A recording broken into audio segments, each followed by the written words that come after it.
No Brasil, o romantismo chegou por volta de 1840. Destacavam como heróis brasileiros os índios e os escravos. As principais características da literatura romântica no Brasil são rompimento com a tradição clássica, o amor platônico, a idealização da mulher, o subjetivismo, indianismo, nacionalismo e ufanismo, o culto à natureza, sentimentalismo exacerbado, o egocentrismo, maior liberdade formal, religiosidade e evasão e escapismo. O romantismo verdadeiramente dito no Brasil tem início no ano de 1836 com a obra Suspiros Poéticos e Saudades, de autoria de Gonçalves de Magalhães. A importância dele é a implantação da estrutura social aqui no Brasil, porque é a partir do romantismo que nós temos a literatura do Brasil.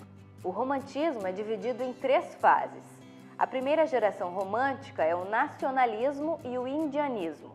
Esse período é de implantação do romantismo no Brasil. Tanto é que a principal característica dessa geração, a denominação dela é nacionalista, indianista, historicista, né? Porque estrutura o romantismo aqui no Brasil. Conhecida como a geração do mal do século ou ultrarromântica, a segunda geração romântica foi profundamente influenciada pela poesia do inglês George Gordon Byron, de 1788 a 1824, e por isso muitas vezes chamada de geração byroniana. Marcado justamente pela tuberculose, que foi o mal do século XIX. É uma geração pessimista, é uma geração negativista, né? A morte é o tema que envolve essa geração. Os autores, o principal aí é Álvares de Azevedo, mas morreu com 21 anos de idade de tuberculose, Casimiro José Marques de Abreu, Junqueira Freire e Fagundes Varela são considerados os principais nomes dessa segunda geração romântica brasileira. Chamada de geração condoreira, a terceira geração romântica é caracterizada pela poesia libertária e social.